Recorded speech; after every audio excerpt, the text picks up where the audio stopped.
Hello everyone, welcome to online portal of the engineers. तो student, जैसा कि हम लोग अपना नॉन कन्वेंशनल मशीनिंग का टॉपिक स्टार्ट कर दिए थे, तो उसमें हम लोगों ने 3 मशीनों को कंप्लीट किया। आज हम लोग नेक्स्ट मशीन की तरफ बढ़ते हैं। जैसे आज की हमारी मशीन होगी, पहली मशीन आज हम लोग डिस्कस करेंगे वायर ईडीएम।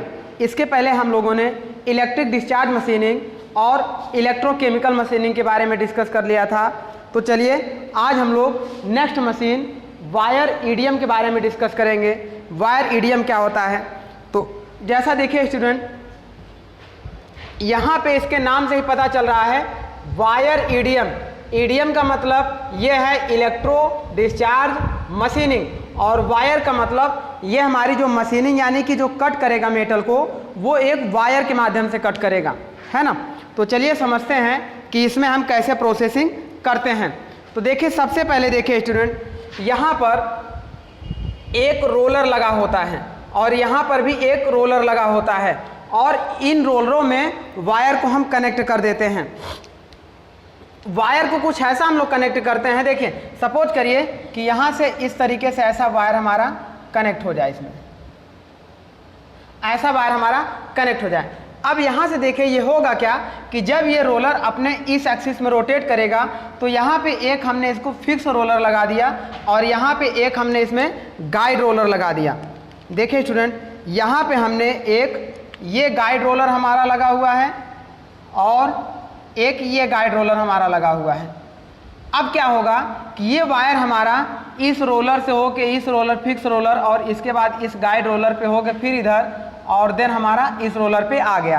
तो अब इसमें क्या होगा, जब ये हमारा वर्किंग रोलर मूव करेगा, देखिए सपोज करिए इस डायरेक्शन में वर्किंग रोलर मूव करेगा, तो ये वायर को इस डायरेक्शन में खींचेगा। ये वायर यहाँ से इस डायरेक्शन में जाएगा, तो ये वायर यहाँ से इस डायरेक्शन में मूव करेगा और यहाँ से इस डायरेक्शन में, और यहाँ से देखिएगा इस डायरेक्शन में मूव करेगा, मतलब ये इस तरीके से मूव करेगा।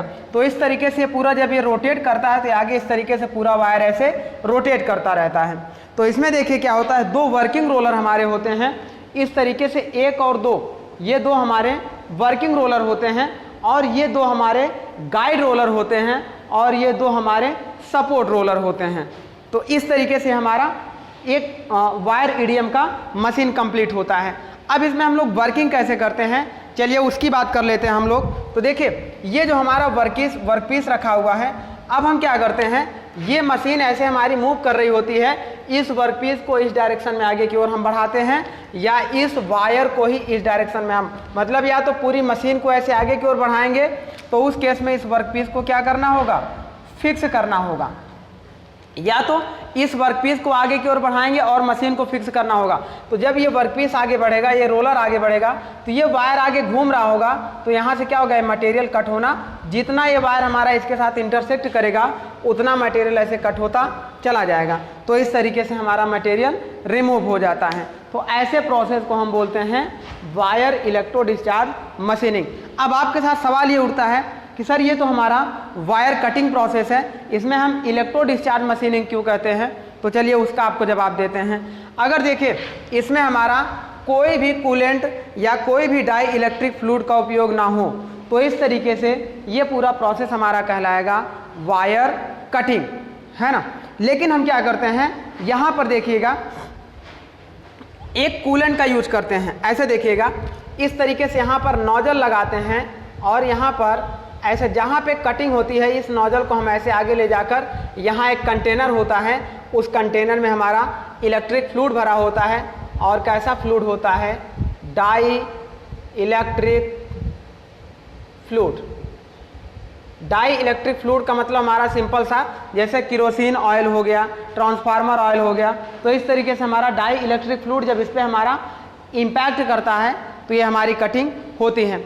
अब सवाल ये उठता है कि हमारी कटिंग हो रही है, इलेक्ट्रिक फ्लूइड है, तो हमने डाई इलेक्ट्रिक फ्लूइड लगाया, तो ये है इलेक्ट्रो। तो यहाँ पे पावर सप्लाई हम कैसे दे रहे हैं, तो यहाँ पर हम क्या करते हैं कि जैसे हम लोगों ने इलेक्ट्रो डिस्चार्ज मशीनिंग में वर्कपीस को नेगेटिव और टूल को पॉजिटिव करके कनेक्ट किया, उसी तरीके से यहाँ पर भी हम पावर सप्लाई को भी लगा देते हैं। तो सारा कॉन्सेप्ट हमारा इलेक्ट्रो डिस्चार्ज मशीनिंग का होता है। बस यहाँ पर टूल की जगह क्या होता है, वायर का यूज होता है और इस तरीके से पूरी हमारी मशीनिंग होती है। तो ऐसी मशीनिंग को हम वायर इलेक्ट्रो डिस्चार्ज मशीनिंग के नाम से या वायर ईडीएम के नाम से जानते हैं। अब इसमें देखिए जो क्वेश्चन पूछा जाता है, सबसे पहले देखिएगा सिंपल वायर, इसमें क्या होता है, इरोड द मटेरियल। इसमें जो मटेरियल हमारा इरोड करता है वो सिंपल वायर होता है और वो वायर हमारा बना होता है कॉपर या ब्रास का। ये जो हमारा वायर होता है ये कॉपर या ब्रास का बना होता है।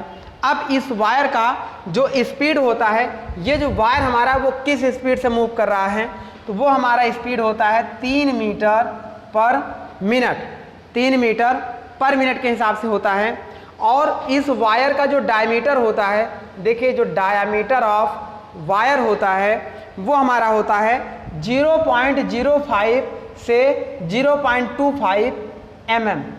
इस तरीके से बहुत स्मॉल डायमीटर का वायर होता है, 0.05 से 0.25 mm के बीच में होता है। और मटेरियल मैंने आपको बता दिया कॉपर या ब्रास का वायर यूज़ किया जाता है।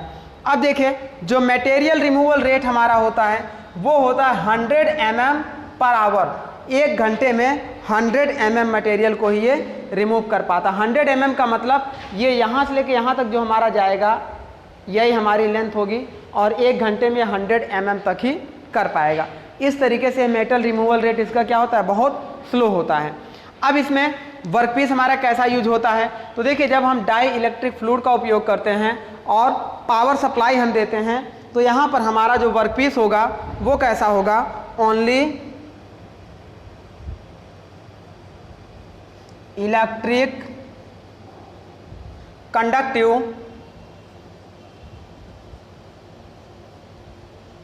Material are used, only electric conductive material are used. इस तरीके से हमारा होता है इलेक्ट्रिक कंडक्टिव मटेरियल की मशीनिंग हम इसमें कर पाते हैं।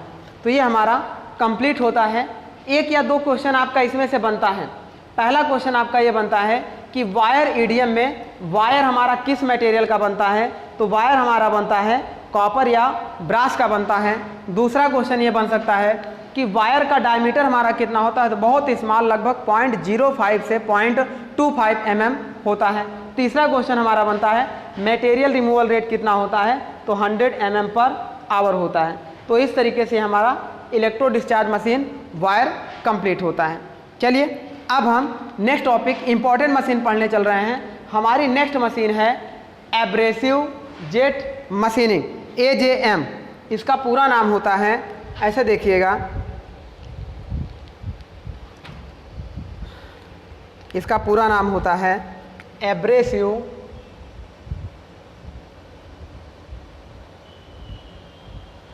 जेट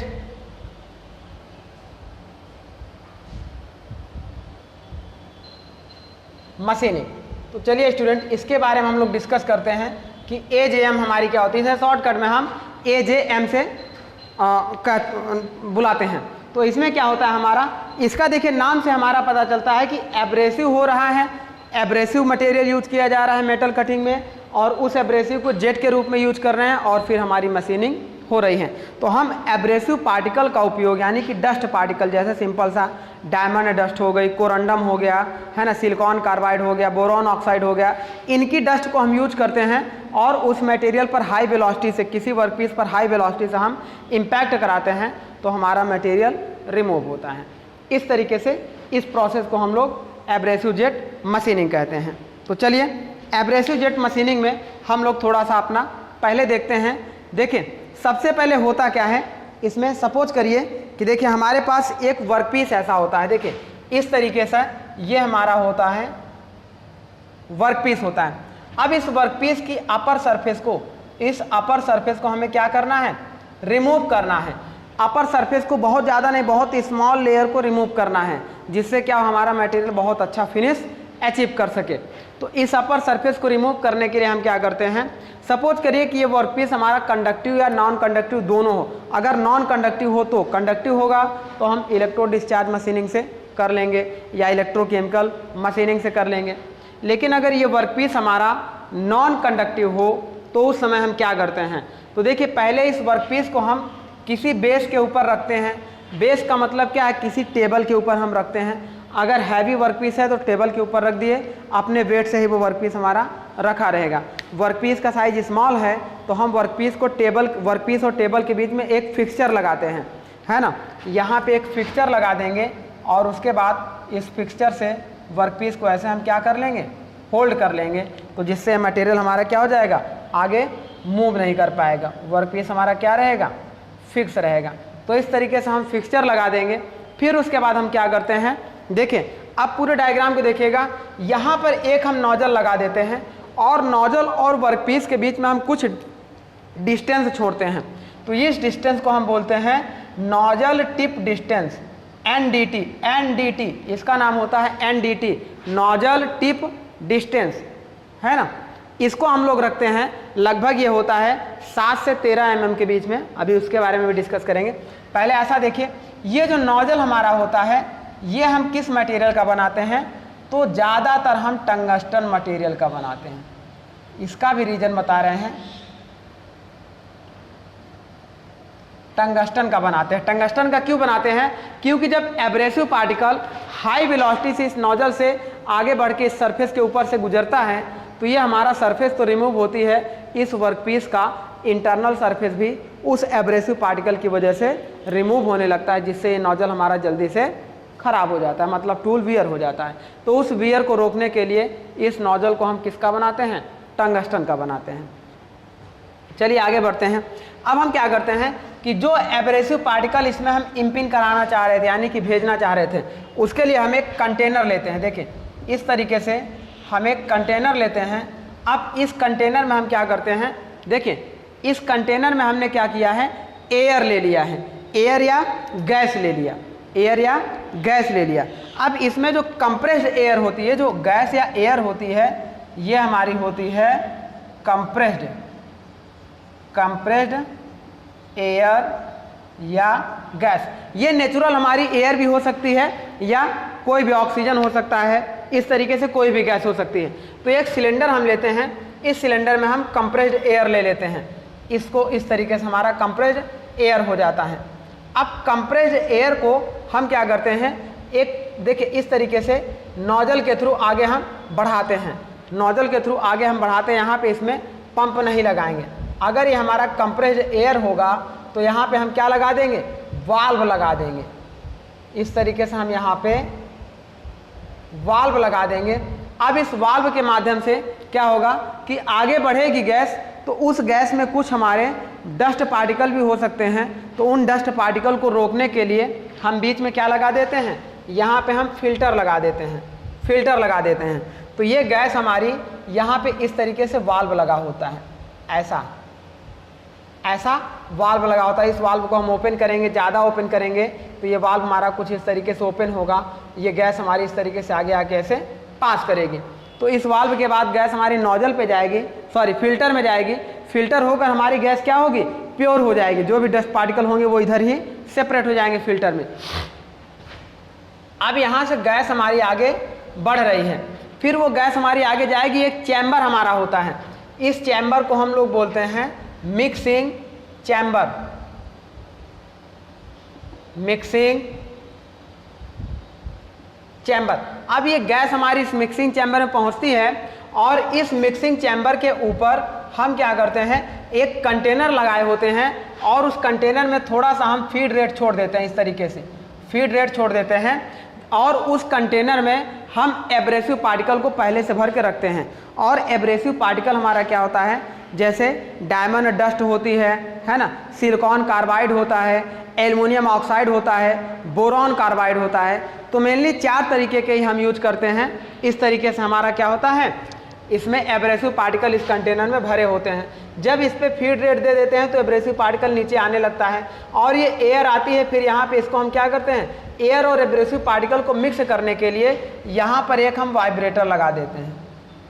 इस तरीके से हमारा एक वाइब्रेटर लगा होता है। अब ये क्या होता है कि जब ये वाइब्रेटर हमारा इस तरीके से इसको मिक्स करता रहता है, एयर और एब्रेसिव पार्टिकल को मिक्स कर देता है। तो जब एयर के साथ एब्रेसिव पार्टिकल मिक्स हो जाते हैं, फिर वो एयर यहाँ से कंप्रेस्ड एयर जा रही थी, वो एयर हमारी आगे बढ़ेगी और आगे हम एक कंट्रोल वाल्व लगाए होते हैं। कंट्रोल वाल्व भी लगाते हैं ताकि इसमें से कभी कभी ज़्यादा क्वांटिटी में मटेरियल मिक्स होकर आगे बढ़ेगा, कभी कम क्वांटिटी में, तो हमें सेम क्वांटिटी का मटेरियल लगातार फीड रेट कांस्टेंट रखने के लिए कंट्रोल वाल्व का यूज करते हैं। अब ये कंट्रोल वाल्व के थ्रू ये हमारा मिक्सचर जो जाएगा, मिक्सचर मतलब क्या है, एयर के साथ में डायमंड डस्ट का मिक्सचर जो हमारा है एब्रेसिव पार्टिकल का, वो आगे जाएगा और इस नोजल से होते हुए वो इस वर्कपीस के ऊपर क्या करेगा, इम्पैक्ट करेगा और उस एब्रेसिव पार्टिकल्स में कोरोजन एज होती हैं। उस एज की वजह से वो क्या करेगा, इस एब्रेसिव पार्टिकल की टोटल काइनेटिक एनर्जी इसमें क्या होगी, जब इम्पैक्ट करेगी तो उसकी वेलोसिटी 0 हो जाएगी, मतलब टोटल काइनेटिक एनर्जी हमारी प्रेशर एनर्जी में कन्वर्ट हो जाएगी। तो उस प्रेशर एनर्जी में कन्वर्ट होने पे यहाँ पे हीट जनरेट होगा, हीट जनरेट होने से यहाँ का बॉन्डिंग, मतलब हम कह सकते हैं जो वर्कपीस के खुद के मॉलिक्यूल के बीच में बॉन्डिंग फोर्स लगे होते हैं, जिसे हम कोहेसिव फोर्स कहते हैं, वो वीक हो जाते हैं, जिससे मटेरियल हमारा रिमूव होने लगता है। तो इस तरीके के इस पूरे प्रोसेस को हम बोलते हैं एब्रेसिव जेट मशीनिंग। तो अब इसमें अगर हमें लिखना हो तो देखिएगा इस तरीके से हम इसकी डिफिनेशन लिख सकते हैं।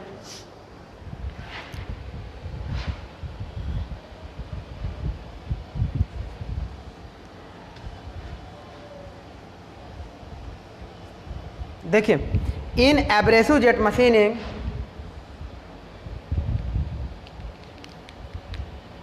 in AJM, in abrasive jet machining, abrasive particles are used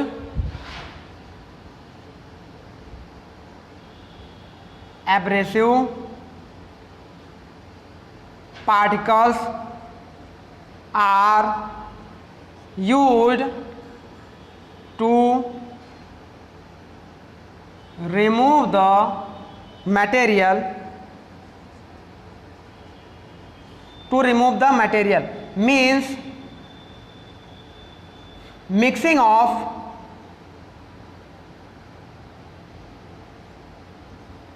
abrasive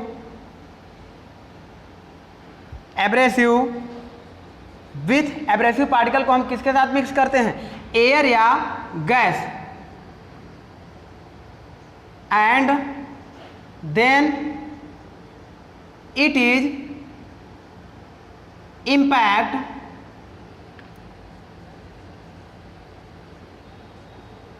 with high velocity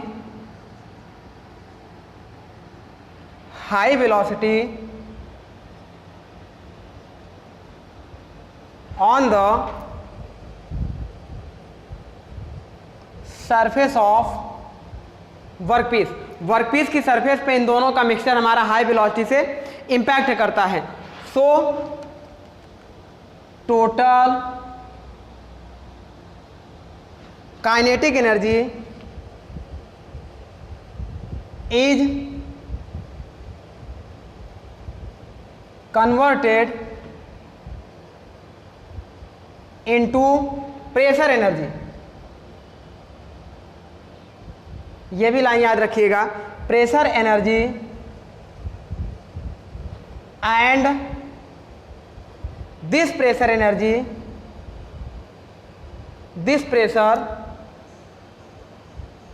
energy is also converted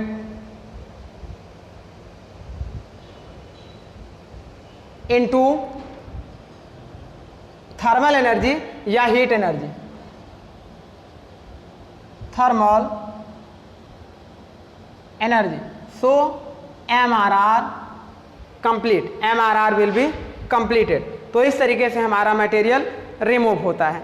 अब बात करते हैं, देखिए ये तो हमारा सिंपल सा एस्पेक्ट हो गया इसका एब्रेसिव जेट मशीनिंग का। अब आगे हम बात करते हैं कि इसमें जो एब्रेसिव पार्टिकल्स यूज कर रहे हैं वो हमारा किस किस मटेरियल का होता है, उसका साइज कितना होता है, उसकी वेलोसिटी कितनी होती है, जो क्वेश्चन हमारा बनता है। तो सबसे पहले देखिएगा, इसमें हम पहली बात कर रहे हैं एयर या गैस को और कैसे कंप्रेस्ड फॉर्म में यूज करते हैं। और जो इस एब्रेसिव का साइज होता है वो हमारा कितना होता है, 10 से 50 माइक्रोन, 10 to 50 माइक्रोन कहीं कहीं आपको 10 से 40 माइक्रोन भी दिया जाएगा, बट एक्चुअल डाटा आप याद रखिएगा 10 से 50। तो यहाँ देखिएगा एब्रेसिव पार्टिकल्स, हाँ यहाँ size of abrasive particles 10 to 50 micron, 10 to 50 micron. और जो इनका शेप होगा ये एब्रेसिव इस तरीके के शेप में नहीं होंगे, कुछ ऐसे शेप में होंगे, कुछ ऐसे शेप में होंगे, मतलब ये हमेशा इस तरीके से ये इरेगुलर शेप में होंगे। जब इरेगुलर शेप में होंगे, देखिए यहाँ ये एज है, ये एज है, ये एज है, इरेगुलर शेप में उनके पास अपनी खुद की कटिंग एज होती है और उसी कटिंग एज की वजह से इस मटेरियल पे यहाँ पे रिमूव होता है। तो हमारे जो एब्रेसिव पार्टिकल होंगे वो 10 से 50 माइक्रोन के होंगे और इरेगुलर शेप में होंगे। अब चलिए बात करते हैं आगे। इसमें देखिएगा ये टूल हमारा एब्रेसिव पार्टिकल हाई वेलोसिटी से जाता है, तो ये टूल भी हमारा क्या होता है अंदर, ड्यू टू इरोजन हमारा मटेरियल क्या होता है रिमूव होने लगता है, टूल का भी इंटरनल सरफेस भी रिमूव करने लगता है।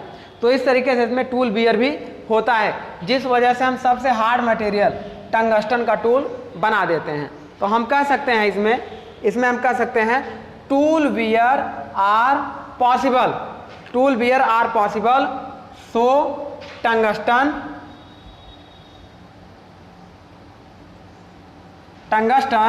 टूल यूज्ड, इसलिए हम टंगस्टन का टूल यूज करते हैं। चलिए नेक्स्ट पॉइंट देखिएगा, जो एब्रेसिव पार्टिकल हमारा होता है वो बेसिकली 4 मटेरियल का बनाया जाता है, लेकिन यहाँ 5वें मटेरियल का भी यूज कर लेते हैं। तो सिंपल सा देखिएगा, जो हमारा होता है जैसे एब्रेसिव पार्टिकल, याद रखिएगा पहला तो बोरॉन कार्बाइड का बनाया जाता है, बोरॉन कार्बाइड का, और दूसरा सिलिकॉन, देखिए दूसरा हमारा एल्यूमिनियम ऑक्साइड का बनाया जाता है, सिलिकॉन कार्बाइड का बनाया जाता है, देखिए सोडियम बाई कार्बोनेट का भी बनाया जाता है, ग्लास बीड मतलब जो हमारी ग्लास होती है उसके जो हमारे छोटे छोटे टुकड़े निकलते हैं उसका भी बनाया जाता है, डायमंड की डस्ट का बनाया जाता है। तो इस तरीके से ये हमारे एब्रेसिव पार्टिकल होते हैं, उनको यहाँ पे अलग से नोट कर दे रहे हैं।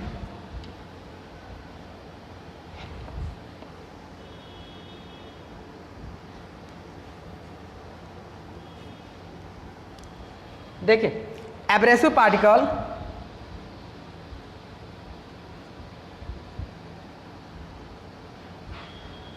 एब्रेसिव जो पार्टिकल्स हमारा होगा, पहला हमारा सिलिकॉन कार्बाइड, सबसे अधिक यही यूज किया जाता है, सिलिकॉन कार्बाइड। दूसरा जो हमारा यूज किया जाता है बोरॉन कार्बाइड। तीसरा यूज करने वाला सबसे अधिक हमारा है डायमंड डस्ट, डायमंड डस्ट सबसे अधिक इन्हीं तीनों का यूज किया जाता है। उसके बाद जो हमारे होते हैं aluminium oxide, aluminium oxide. Next हमारा जो होता है सोडियम बाइकार्बोनेट,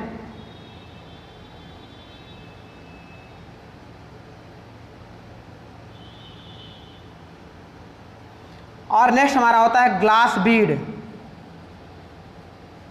ग्लास बीड मतलब कांच के टुकड़े। तो इस तरीके से ये हमारा होता है, इतने तरीके के हमारे एब्रेसिव पार्टिकल यूज किए जाते हैं। अब इन एब्रेसिव पार्टिकल की जो इम्पैक्ट वेलोसिटी होती है वो वेलोसिटी हमारी कितनी होती है, striking velocity is equal to हमारी होती है 150 से 300 मीटर पर मिनट होती है। ये डेटा याद रखिएगा, स्ट्राइकिंग वेलोसिटी ऑलवेज 150 से अगर हम बात करेंगे Vs is equal to 150 to 300 meter पर मिनट। Vs मतलब striking velocity, Vs is equal to, यहाँ शियर वेलोसिटी नहीं होगी, स्ट्राइकिंग वेलोसिटी होगी, स्ट्राइकिंग वेलोसिटी होगी। तो इस तरीके से ये हमारा होता है। उसके बाद देखिएगा ये केवल और केवल ब्रिटल मटेरियल के लिए ही, हार्ड और ब्रिटल मटेरियल के ही लिए उपयुक्त होता है, और इसमें कंडक्टिव और नॉन कंडक्टिव दोनों तरीके के मटेरियल की हम मशीनिंग कर सकते हैं। तो नेक्स्ट पॉइंट हमारा है इट इज सुटेबल फॉर, देखिए नेक्स्ट पॉइंट हमारा है it is suitable for conductive and non conductive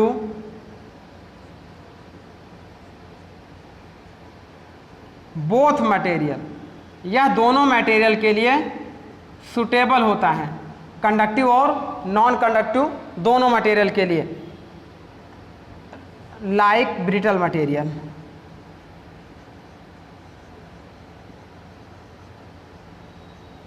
तो इस तरीके से हमारा होता है।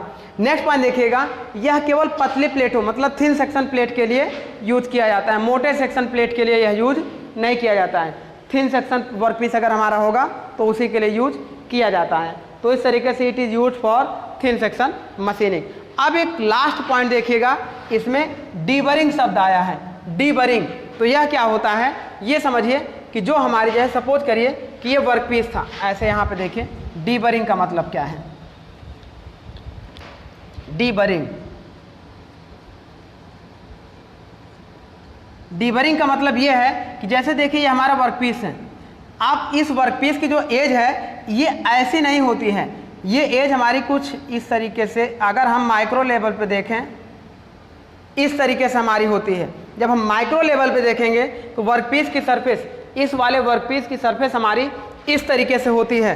तो अब हम क्या करते हैं, जब एब्रेसिव पार्टिकल, देखिए यहाँ नोजल से एब्रेसिव पार्टिकल आएगा तो इस एज को तोड़ के बाहर कर देगा, इस एज को तोड़ के, इस एज को तोड़ के, ऐसे इसकी एजेस को, अगर इसको थोड़ा सा हम और जूम करके देखें तो इस तरीके से वर्कपीस में एज होगी, एब्रेसिव पार्टिकल आएगा, इसको हमारे इतनी एज को तोड़ के बाहर कर देगा। तो जो ये एज हमारी टूटती है इसी को हम बर कहते हैं, और जब इसे हम तोड़ते हैं तो ये हमारा कहलाता है D बरिंग, D बरिंग।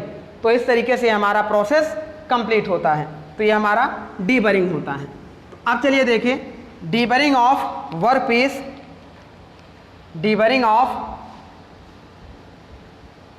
Workpiece surface, workpiece surface by impact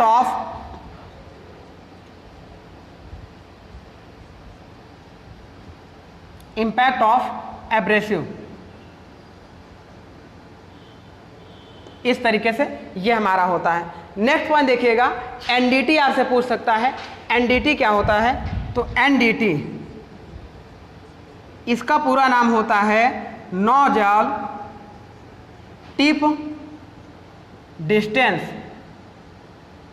nozzle tip distance. यह कितना होता है, यह हमारा होता है, देखिए 7 से 13 mm, 7 to 13 mm होता है। और ये डिस्टेंस किसके किसके बीच में होता है, the distance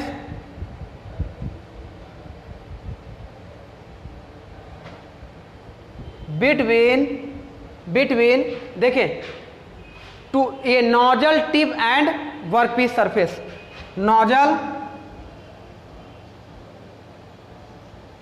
tip and workpiece surface. तो इस तरीके से ये हमारा होता है एनडीटी। तो ये पूरा प्रोसेसिंग हमारी होती है किसके लिए, एब्रेसिव जेट मशीनिंग के लिए। इसमें जो गैस हमारी यूज़ की जाती है, ये पहले हमने बताया था आपको, या तो एयर का यूज कर लिया जाएगा या ऑक्सीजन का यूज कर लिया जाएगा।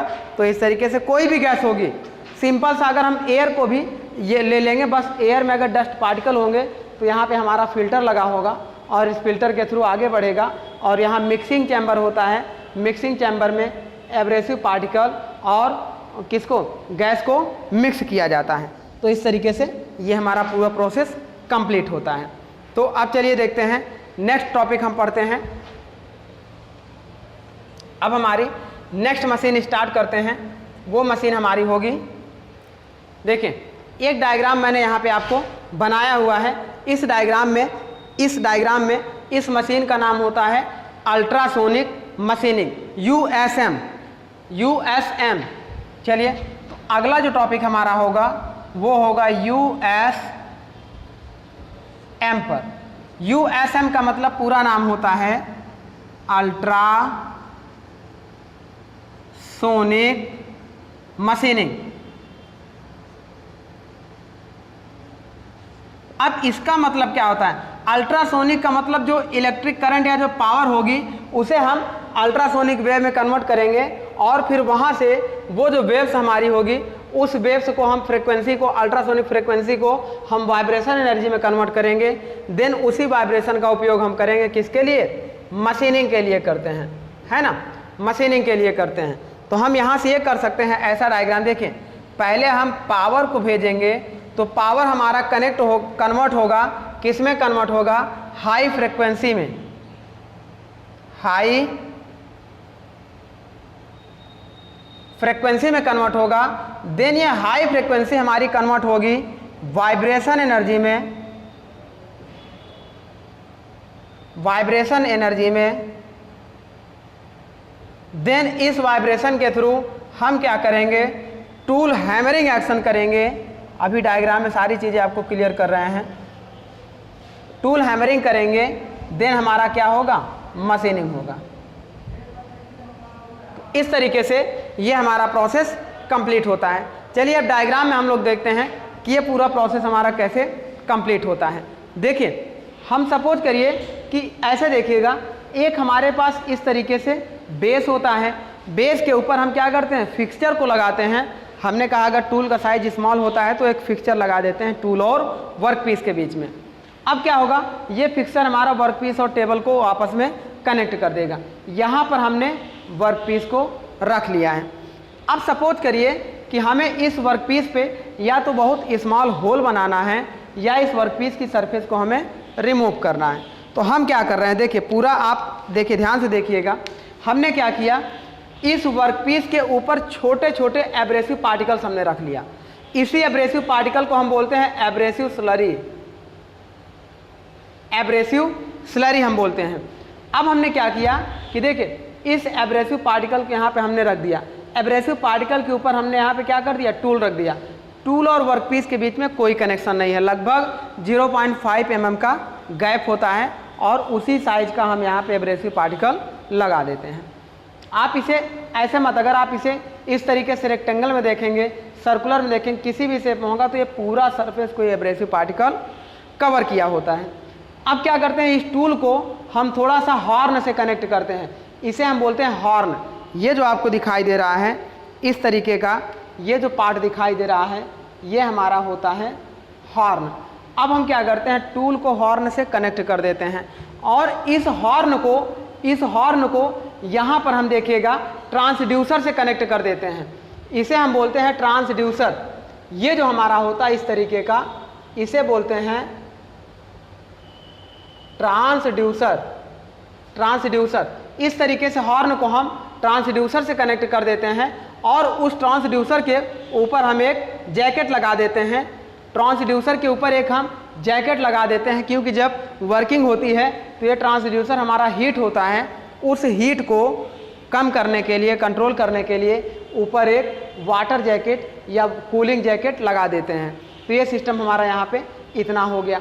अब इस ट्रांसड्यूसर को हम कनेक्ट कर देते हैं। देखें, एक हमारे पास होता है वैक्यूम ट्यूब जनरेटर। इस डिवाइस को जो यहाँ पे आप देख रहे हैं रेक्टेंगुलर ब्लॉक में, इस डिवाइस का नाम होता है vacuum tube generator. Vacuum tube generator का मेन काम होता है, इधर पावर एसी या डीसी पावर को लेता है और इस एसी या डीसी पावर को कन्वर्ट कर देता है हाई फ्रीक्वेंसी में। देखें, vacuum tube generator is converted AC DC into high frequency. अब ये एसी डीसी को हाई फ्रीक्वेंसी में कन्वर्ट कर देता है, फिर वो हाई फ्रीक्वेंसी ये हमारी चली जाती है ट्रांसड्यूसर में।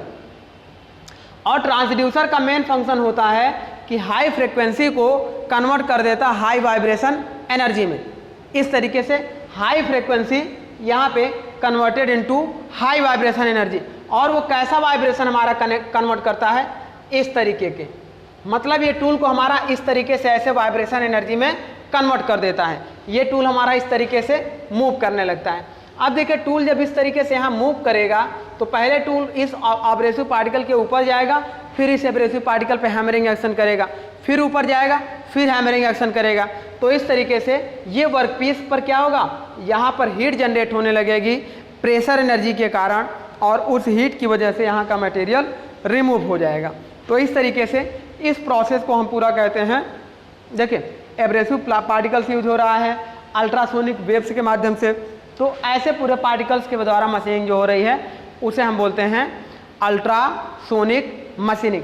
अच्छा, इसमें एक अलग से हमने देखिए यहाँ पे लिक्विड कंटेनर बनाया हुआ है, इसका मतलब क्या होगा वो समझिए।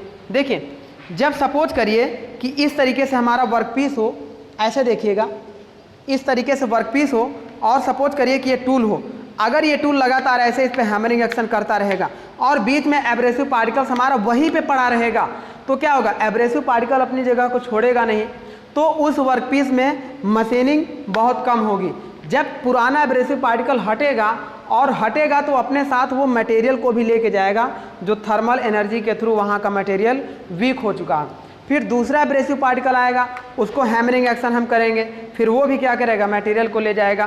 तो इसी प्रोसेसिंग को करने के लिए हमने यहाँ पे एक कंटेनर लिया और इस कंटेनर में हमने एक लिक्विड को भरा और उस लिक्विड का नाम हमने लिया एब्रेसिव स्लरी। यहाँ पर एक कंटेनर लिया और इस कंटेनर में हमने एब्रेसिव स्लरी को फिल कर दिया। अब इस एब्रेसिव स्लरी को देखें, इस कंटेनर में एब्रेसिव स्लरी को देखिए एक पंप के माध्यम से हमने सक करना शुरू किया। सक करने के बाद इस एब्रेसिव स्लरी में डस्ट पार्टिकल भी होंगे, तो हम बीच में क्या करेंगे, फिल्टर लगाएंगे। फिल्टर लगाने के बाद आगे कंट्रोल वाल्व भी लगाते हैं, फीड चेक वाल्व भी लगाते हैं। तो इस तरीके से यहाँ पे मतलब मीटर गेज भी लगाते हैं। ऐसे देखिएगा जब इसको हम आगे बढ़ाते हैं तो कुछ ये इस तरीके से आगे बढ़ता है। इसको देखिए, जब आप देखेंगे तो ये कुछ इस तरीके से आगे बढ़ता है और यहाँ पर आप देखेंगे तो इस तरीके से इस तरीके से एक वाल्व लगा होता है, इसे हम बोलते हैं, देखिए गेज बोलते हैं। ये होता है हमारा गेज, इसका प्रेशर गेज भी मेजर करता रहता है। और उसके बाद गेज के बाद यहाँ पे हम लोग प्रेशर वाल्व भी लगाते हैं, एक वाल्व भी लगाते हैं। तो इस तरीके से ये लिक्विड हमारा जाएगा, एब्रेसिव स्लरी जाएगी और यहाँ फिल्टर होगा। फिल्टर होने के बाद आगे नोजल में जाएगा। अब नोजल पे क्या करेगा, नोजल से उस एब्रेसिव स्लरी को इस वर्कपीस और टूल के बीच में क्या करते हैं, देखिए यहाँ पर हाई वेलोसिटी से ऐसे ये जाता रहता है। और जब ये जाएगा तो जब ये टूल ऊपर गया तो ये एब्रेसिव स्लरी क्या करेगा, इसको प्रेशर से हटा देगा और फिर दूसरा एब्रेसिव स्लरी यहाँ पे आ जाएगा। फिर टूल नीचे आया, फिर उसके बाद एब्रेसिव स्लरी क्या करेगा, मशीनिंग एक्शन करेगा। फिर टूल ऊपर जाएगा, फिर एब्रेसिव स्लरी उसको आगे बढ़ा देगा। तो इस तरीके से अब हमारा इस पंप के माध्यम से इस एब्रेसिव स्लरी को हमने यहाँ पे इंजेक्ट कराया, जिससे हमारा मटेरियल रिमूव होना शुरू हो गया। अब देखिए ये जो हमारा एब्रेसिव स्लरी रिमूव हो रहा था, तो इस एब्रेसिव स्लरी को हमने क्या किया, ऐसे क्लोज्ड कंटेनर बना दिया। क्लोज्ड कंटेनर बना लिया तो एब्रेसिव स्लरी हमारा क्या करेगा, इस कंटेनर में कलेक्ट होने लगेगा। हम क्या करेंगे, यहाँ से एक पाइप के थ्रू कनेक्ट करके इस एब्रेसिव स्लरी को, ये जो वर्किंग के बाद एब्रेसिव स्लरी है, इसी कंटेनर में भेज देते हैं। जब इस कंटेनर में आएगा तो यहाँ पे मशीनिंग के बाद का भी मटेरियल आएगा, एब्रेसिव स्लरी भी आएगा। तो मतलब वो स्लरी हमारा क्या हो जाएगा, डस्टेड हो जाएगा। तो हम उसको क्या करेंगे, फिर से आगे भेजेंगे। तो यहाँ पे फिल्टर लगा होगा, तो डस्ट पार्टिकल को फिल्टर करके केवल हमारा क्या करेगा, एब्रेसिव स्लरी को आगे भेजेगा। इस तरीके से पूरे मशीनिंग प्रोसेस को हम बोलते हैं ultrasonic machining, ultrasonic jet machining, है ना। चलिए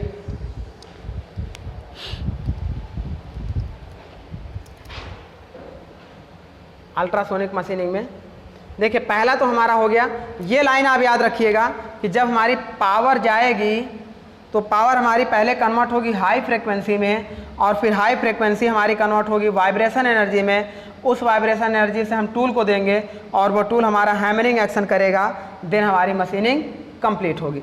अब वन बाय वन सबका हम फंक्शन लिख लेते हैं कि हमारा हाई फ्रीक्वेंसी कौन कन्वर्ट करेगा, और इस तरीके से हमारा हाई फ्रीक्वेंसी के बाद फ्रीक्वेंसी को वाइब्रेशन एनर्जी में कौन कन्वर्ट करेगा। चलिए तो देखिए, पहला फंक्शन हम यहाँ पे एसी या डीसी पावर सप्लाई लेते हैं, एसी या डीसी पावर सप्लाई लेते हैं, जिसका निगेटिव और पॉजिटिव दोनों टर्मिनल को हम वैक्यूम ट्यूब जनरेटर से कनेक्ट करते हैं। तो पहला फंक्शन हमारा हो गया vacuum tube generator. Vacuum tube generator हमारा हो गया। अब इसके बाद देखिए इस वैक्यूम ट्यूब जनरेटर का मेन फंक्शन क्या होता है ना, इट इज मेन फंक्शन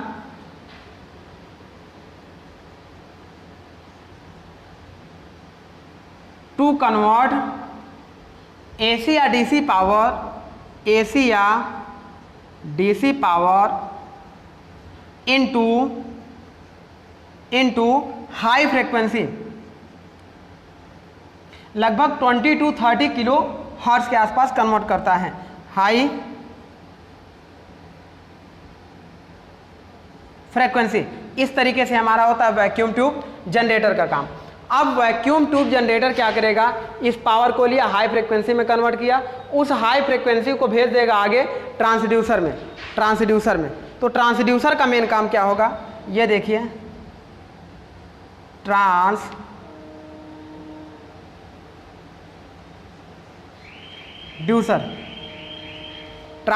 का मेन फंक्शन क्या होता है, देखिए ये क्या करता है, it is converted its main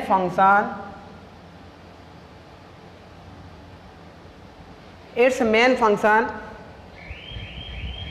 is converted high frequency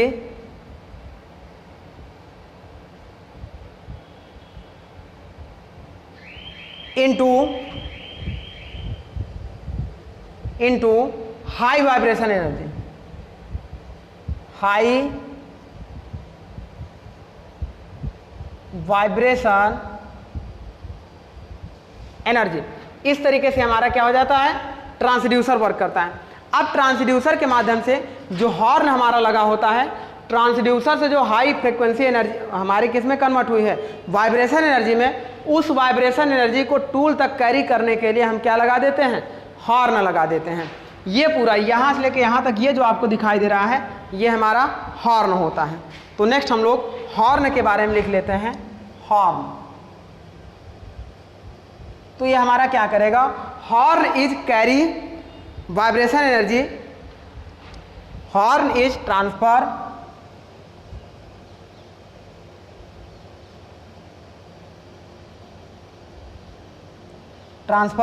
vibration energy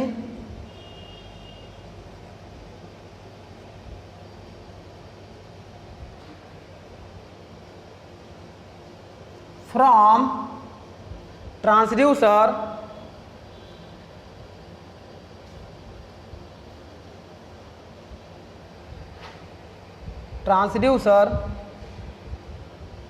to tool। इस तरीके से हमारा क्या हो जाता है, हॉर्न वर्क करता है। अब हॉर्न के बाद चलिए आगे हम लोग नेक्स्ट पॉइंट की डिस्कशन कर लेते हैं। टूल हमारा जो होता है वो किस मटेरियल का बना होता है। देखिए ये जो टूल हमारा हैमरिंग एक्शन कर रहा है, यहाँ मटेरियल रिमूव होता है due to hammering action of tool. तो पहले ये लिख लेते हैं हम लोग, material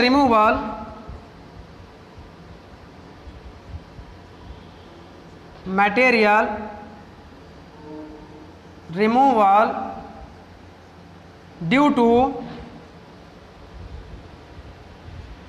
hammering action of tool. अच्छा, हैमरिंग एक्शन हो रहा है तो उसके बाद ये टूल हमारा हार्ड मटेरियल का होना चाहिए या सॉफ्ट मटेरियल का होना चाहिए। अब वो भी देख लीजिए, अगर टूल हमारा हार्ड मटेरियल का होगा तो बहुत ज़्यादा रिएक्शन फोर्स जनरेट होंगे और स्ट्रेसेस इंड्यूस्ड होंगे, जिस वजह से हमारा वर्कपीस में क्रैक्स और इंटरनल स्ट्रेसेस डेवलप हो सकते हैं। तो इस वजह से हम इस टूल को कैसा बनाते हैं, सॉफ्ट मटेरियल का। सॉफ्ट मतलब स्टील का बनाते हैं या ब्रास का बनाते हैं, है ना। Action of tool, so tool are made by soft material. Tool are made by soft material. इस तरीके से टूल हमारा किसका बनता है, सॉफ्ट मटेरियल का बनाया जाता है। Like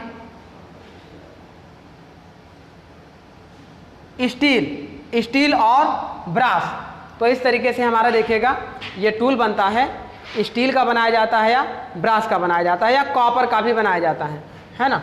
steel comma brass and copper, steel comma brass and copper. तो ये तो हमारा यहाँ तक टूल का फंक्शन हो गया। अब एब्रेसिव जो स्लरी हमारा बन रहा है, स्लरी का मतलब गाढ़ा पेस्ट बनाया जाता है ना, चाहे वो थिन पेस्ट हो जाए चाहे वो थिक पेस्ट हो जाए। तो वो जो पेस्ट हमारा बनेगा गाढ़ा उसे हम बोलेंगे एब्रेसिव स्लरी। तो ये एब्रेसिव स्लरी हमारा किसका किसका बनाया जाता है, तो थोड़ी देर पहले हमने आपको 5-6 एब्रेसिव स्लरी का डिस्कशन किया था। कौन सा, डायमंड डस्ट की बात किया था, सिलिकॉन कार्बाइड, बोरॉन कार्बाइड, है ना। तो इस तरीके से हमारा एल्यूमिनियम ऑक्साइड, तो ये हमारा बनता है जो एब्रेसिव स्लरी। हाँ, ये भी क्वेश्चन पूछा जाता है, ये ध्यान रखिएगा। देखिए नेक्स्ट पॉइंट हमारा इंपॉर्टेंट, ऐसा ध्यान रखिएगा, एब्रेसिव स्लरी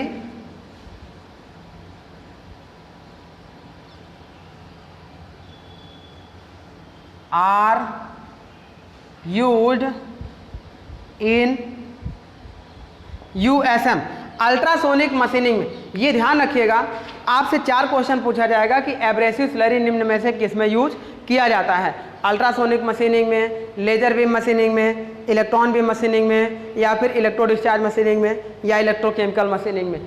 तो केवल और केवल एब्रेसिव स्लरी का उपयोग अल्ट्रासोनिक मशीनिंग में ही किया जाता है। बाकी और जगह एब्रेसिव का यूज किया जाता है, लेकिन एब्रेसिव स्लरी का यूज नहीं किया जाता है।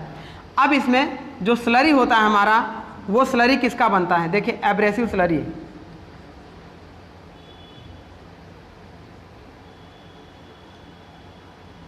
जो हमारा बनता है वो हमारा किसका किसका बनता है, डायमंड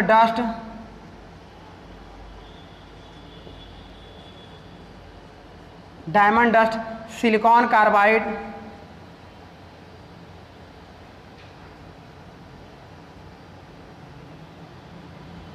बोरॉन कार्बाइड,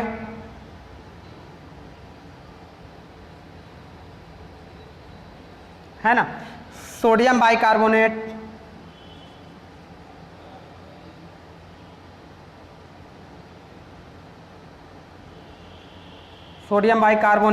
इस तरीके से। और हमारा जो होता है glass Beed,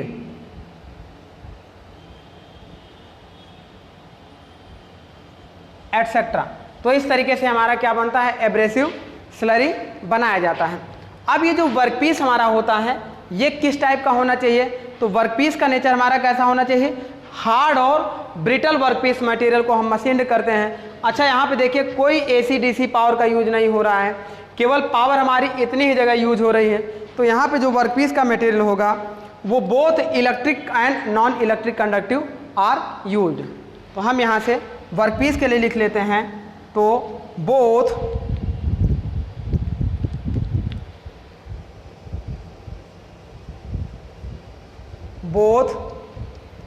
electric conductive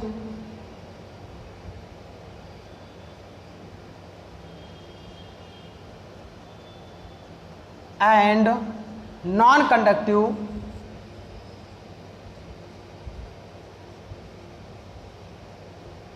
material are used.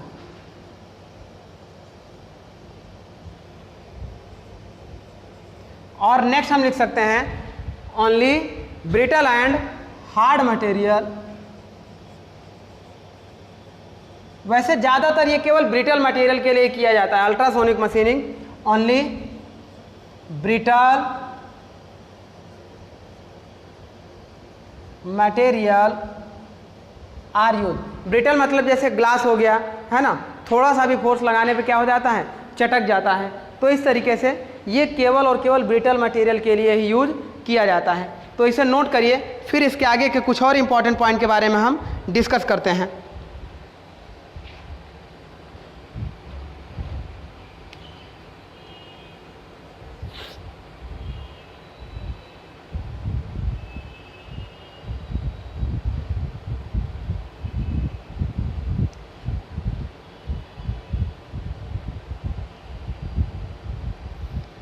चलिए इसके एप्लीकेशन के बारे में अब हम लोग डिस्कस कर लेते हैं। एप्लीकेशन यानी कि यूज के बारे में, कहाँ कहाँ इसका हम यूज कर सकते हैं। तो इसका यूज हम क्या करते हैं, स्मॉल साइज के, अगर हमें ये थिन प्लेट हो, ये प्लेट हमारी सपोज करिए इतनी थिन हो, तो इस प्लेट में हम इस साइज का होल अगर जनरेट करना चाहें तो ये इस तरीके से वाइब्रेशन एनर्जी करते करते यहाँ से मटेरियल हमारा रिमूव हो जाएगा और स्मॉल साइज के होल हमारे क्रिएट हो जाएंगे। तो हम यहाँ पे इसका यूज लिख सकते हैं, small size holes and cavity are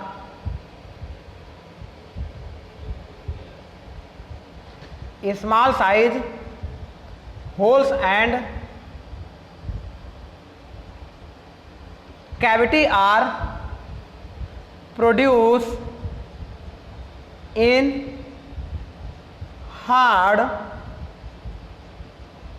material. मतलब हम ये कह सकते हैं कि हार्ड मटेरियल में स्मॉल साइज के होल्स और कैविटी को प्रोड्यूस करने के लिए किया जाता है, चाहे वो कंडक्टिव हो, चाहे वो लाइक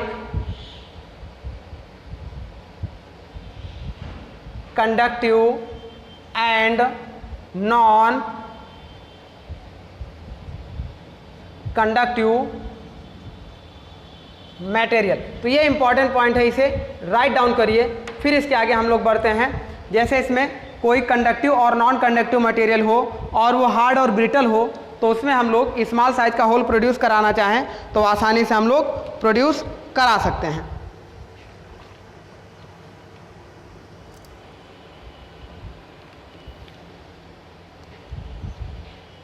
अब देखिए एक इंपॉर्टेंट पॉइंट और, कि अगर देखिए इस एब्रेसिव का साइज हम इंक्रीज कर दें तो हमारी सीधी सी बात है टूल और वर्कपीस के बीच की डिस्टेंस बढ़ जाएगी, और बड़ा वर्कपीस होगा, हैमरिंग एक्शन होगा, कटिंग एज ज़्यादा होगी तो मटेरियल को ज़्यादा रिमूव करेगा। तो अब सवाल ये उठता है कि क्या एब्रेसिव का साइज बहुत ज़्यादा बढ़ा देने पर मटेरियल रिमूवल हमारा इंक्रीज करता जाएगा या डिक्रीज कर जाएगा या कांस्टेंट रहेगा? तो सीधी सी बात है, जब हम एब्रेसिव का साइज थोड़ा सा बढ़ाते हैं तो मटेरियल रिमूवल बढ़ जाता है, क्योंकि उसकी शार्पनेस बढ़ जाती है। और जैसे जैसे हम एब्रेसिव का साइज बढ़ाते जाते हैं तो एक लिमिट के बाद वो क्या करता है, उसका एब्रेसिव एक्शन कम होने लगता है, तो वो मटेरियल रिमूवल को फिर घटाने लगता है। तो हम नेक्स्ट पॉइंट ये लिख सकते हैं, यहाँ पर नेक्स्ट इंपॉर्टेंट पॉइंट हमारा हो जाएगा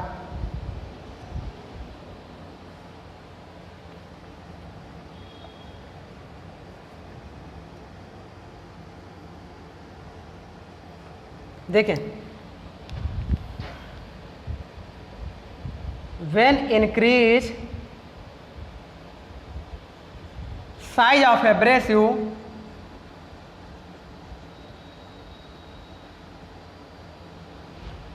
then first increase MRR मतलब material removal rate and then decrease MRR। पहले ये क्या करेगा, MRR हमारा इंक्रीज करेगा, देन MRR हमारा डिक्रीज करेगा। हम ऐसा एक ग्राफ बना लें, अगर इस तरीके से इधर हम लिख दें साइज ऑफ एब्रेसिव और इधर हम लिख दें हमारा MRR, तो ये हमारा कुछ इस तरीके से ग्राफ बनेगा, है ना। तो ऐसा हमारा बनेगा, इतना साइज का एब्रेसिव होगा, नहीं इधर हमारा हो जाएगा MRR और इधर हम लिख दें साइज ऑफ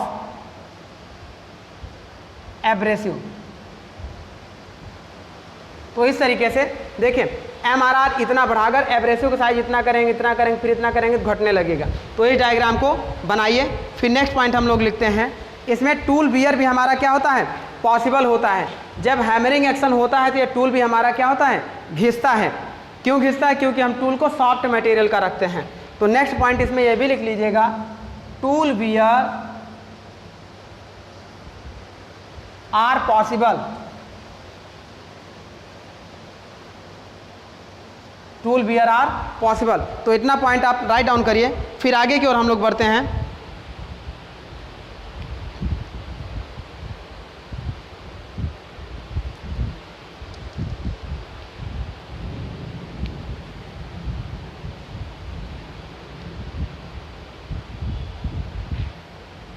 चलिए, अब एक इम्पॉर्टेंट पॉइंट आपका, इस टूल और वर्कपीस के बीच में जो गैप हमारा दिखाई दे रहा है ये कितना होना चाहिए। तो ऑब्जेक्टिव पूछ सकता है। तो हमने थोड़ी देर पहले आपको बताया था कि 0.5 mm तक रखते हैं। तो 0.5 mm tool and workpiece gap. तो नेक्स्ट पॉइंट ये भी लिख लीजिए, इंपॉर्टेंट है। टूल वर्कपीस गैप, देखिए tool workpiece gap is equal to 0.5 mm से 1 mm तक भी हम रखते हैं। तो इस तरीके से ये सारे इंपॉर्टेंट पॉइंट हमारे थे, किसके लिए? अल्ट्रासोनिक मशीनिंग के लिए। तो हमारी अल्ट्रासोनिक मशीनिंग इस तरीके से कंप्लीट होती हैं। अब हम बात करेंगे नेक्स्ट मशीनिंग हमारी होगी, वो मशीनिंग हमारी है, देखिए एक डायग्राम यहाँ पे एक मैंने और बनाया हुआ है और इस तरीके से आपने देखा हुआ है। जहाँ पे ऐसा डायग्राम मिले वहाँ पे तुरंत समझ जाइएगा कि यहाँ पे हमारा प्लाज्मा का उपयोग हो रहा है। तो अब प्लाज्मा का उपयोग अगर हम मशीनिंग में करते हैं तो वो हमारी कहलाती है प्लाज्मा आर्क मशीनिंग, और प्लाज्मा का उपयोग हम कटिंग में करते हैं तो वो हमारी कहलाती है प्लाज्मा आर्क कटिंग, और प्लाज्मा का उपयोग हम वेल्डिंग में करते हैं तो वो हमारी कहलाती है प्लाज्मा आर्क वेल्डिंग। तो इस तरीके से प्लाज्मा का उपयोग हम 3 जगहों पे करते हैं। जब बहुत मोटी दीवार को काटना हो, अगर हमारी आयरन की मोटी दीवार हो, देखिए लोहे को काटने के लिए यानी स्टील को काटने के लिए सबसे पहले हम कटर का यूज करते हैं। जैसे हमारा हो जाता है ग्राइंडर, हो जाता है मिलिंग कटर, हो जाता है। उसके बाद अगर वो प्लेट हमारी और मोटी हो जाती है तो उसको काटने के लिए हम गैस का उपयोग करते हैं, जो गैस वेल्डिंग हमारी होती है। तो उस गैस का उपयोग हम मेटल को काटने के लिए करते हैं जब मेटल की थिकनेस ज़्यादा हो जाती है। उसके बाद और ज़्यादा थिकनेस अगर हमारी हो जाए तो वहाँ गैस का मैक्सिमम टेम्परेचर 3500 डिग्री सेंटीग्रेड तक ही हम अचीव कर पाते हैं। लेकिन और ज़्यादा मोटी प्लेट हो जाए हमारी तो उस तरीके से उस प्लेट को काटने के लिए हम क्या करेंगे, उस प्लेट को काटने के लिए हम प्लाज्मा आर्क का उपयोग करते हैं। तो प्लाज्मा आर्क हमारी बहुत यूजफुल होती है। तो चलिए अब उसके बारे में हम लोग स्टडी करते हैं। तो नेक्स्ट हेडिंग हमारी होगी प्लाज्मा आर्क मशीनिंग। इसे हम लोग PAM के नाम से जानते हैं।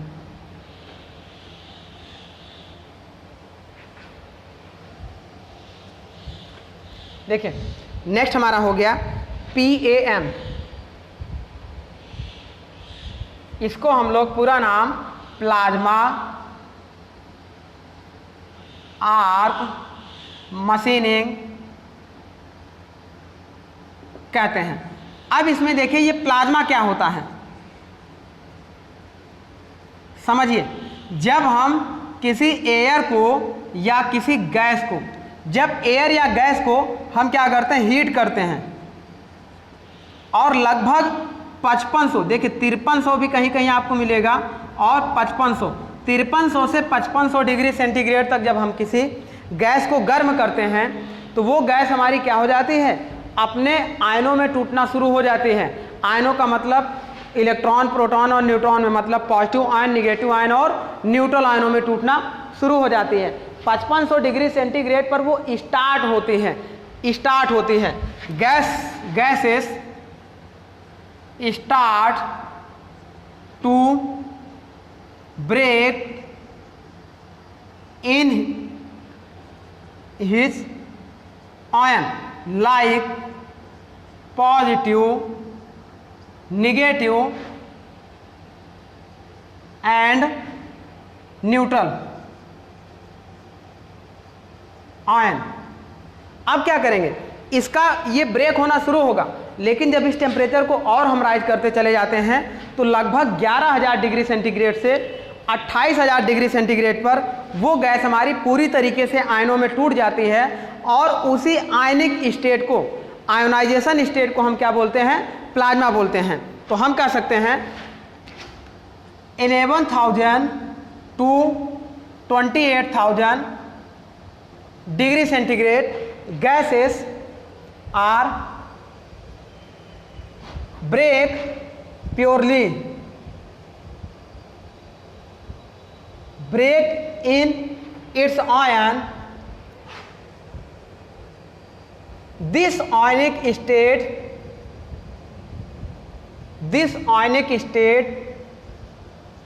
of gases are called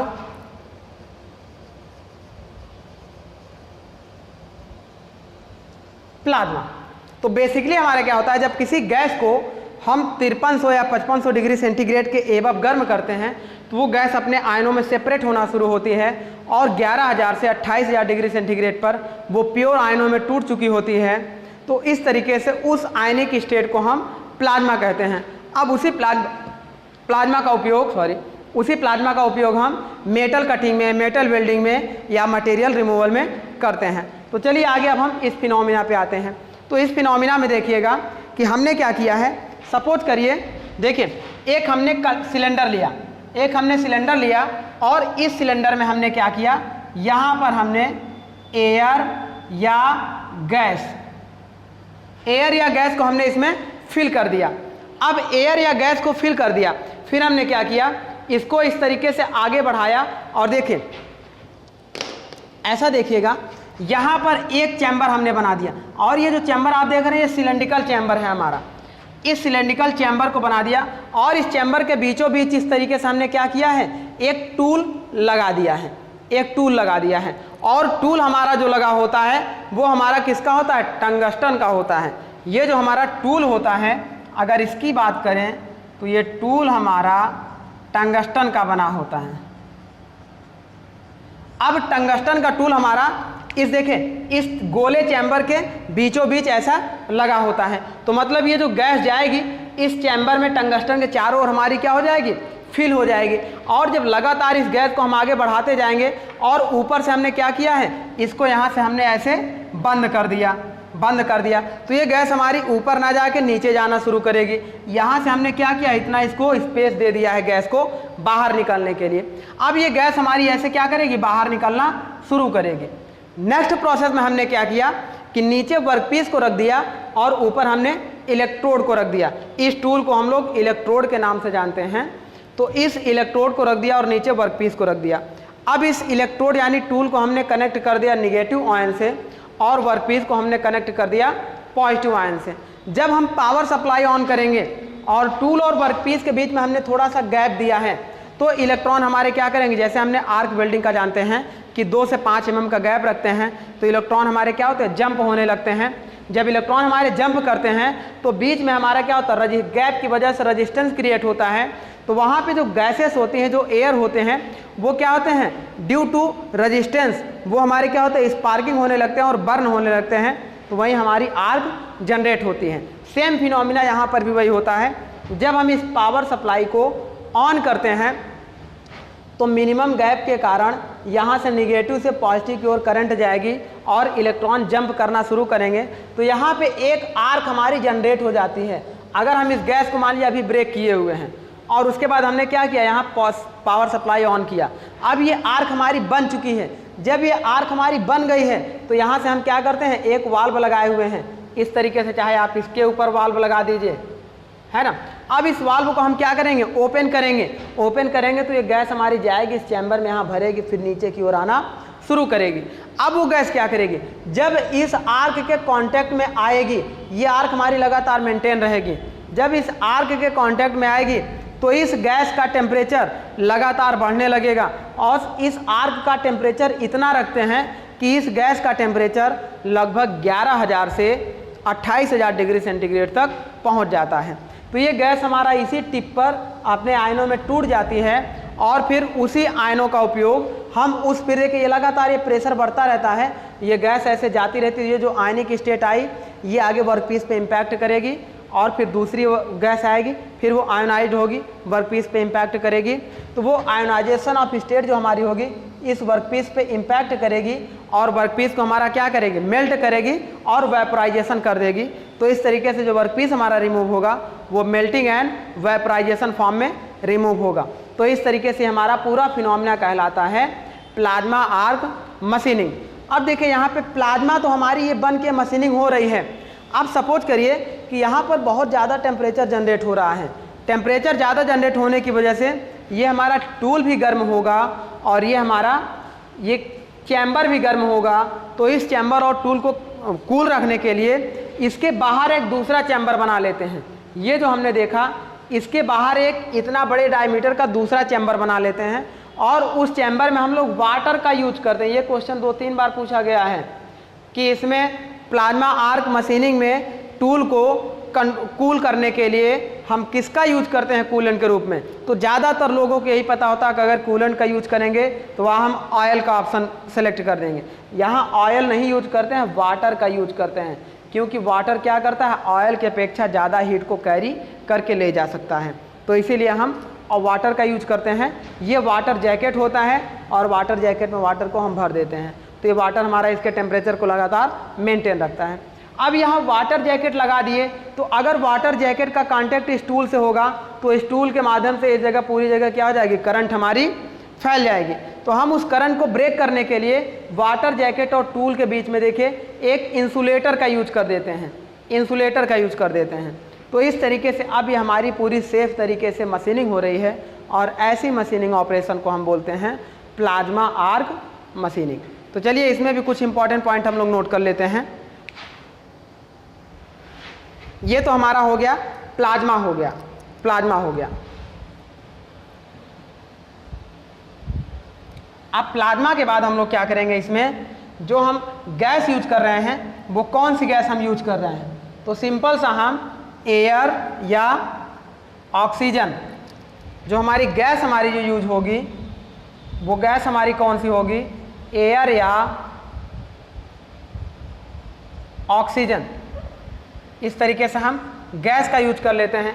अब गैस के बाद जो टूल हम यूज करते हैं, तो टूल हमारा किसका यूज होता है, वो टंगस्टन का यूज होता है। हमारा टूल हमारा होता है टंगस्टन मटेरियल का टूल यूज करते हैं।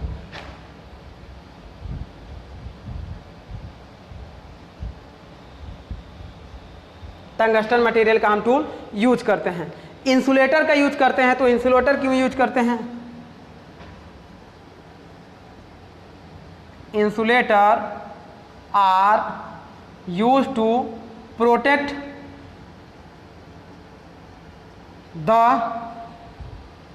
The chamber by electric current. Electric current. अब इसमें जो हम कूलेंट का यूज करते हैं, तो हम किसका, वाटर, देखिए नेक्स्ट पॉइंट हमारा क्या होगा, water jacket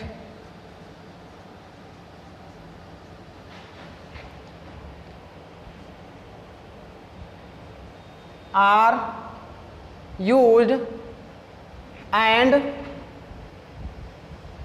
water are used as a coolant, as a coolant to cool the किसको कूल करेगा, टूल को कूल करेगा। और ये हमारे क्या करेगा, कौन से जैकेट को, इस वाले जैकेट को, to cool the tool and jacket. इस तरीके से हमारा क्या होगा, वाटर का यूज किया जाएगा। चलिए इतना नोट करिए। अब आगे हम लोग पढ़ते हैं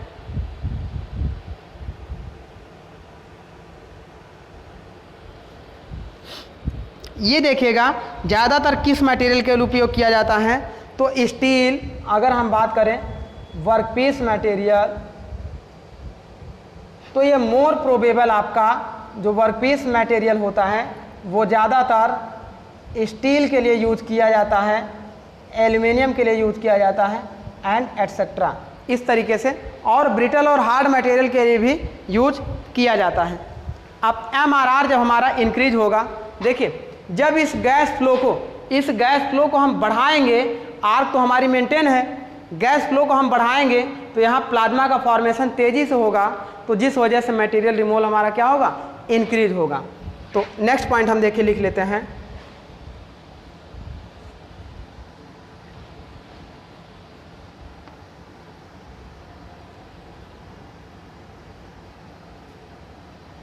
देखें, when gas flow increase, then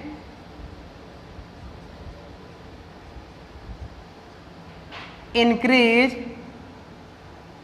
MRR, are. अब इस तरीके से MRR हमारा इंक्रीज करेगा जब हम गैस फ्लो को इंक्रीज करेंगे।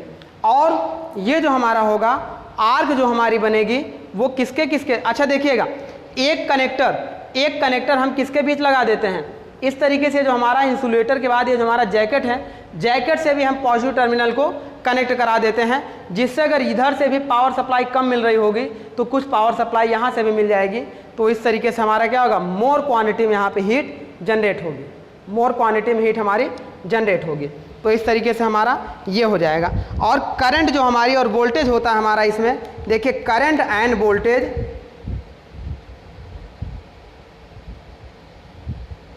करंट एंड वोल्टेज आर, अगर हम बात करेंगे इसमें वोल्टेज की बात करते हैं तो 30 से 250 वोल्ट का उपयोग किया जाता है, ये ध्यान में रखिएगा।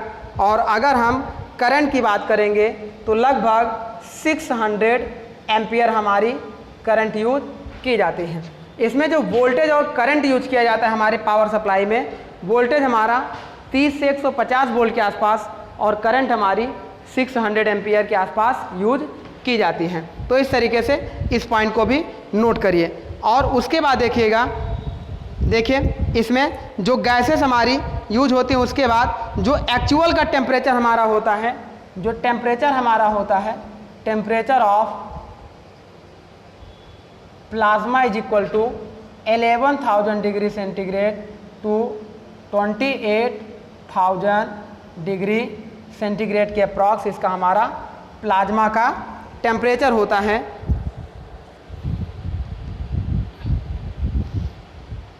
इस तरीके से ये हमारा क्या होता है, पूरा प्लाज्मा आर्क मशीनिंग कंप्लीट होती है।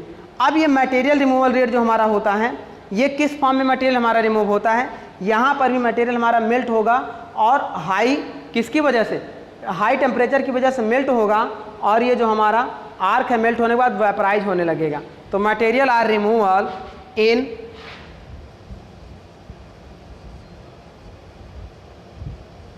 material are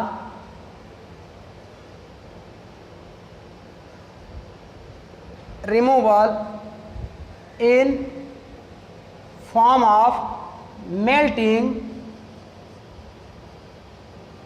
and vaporization।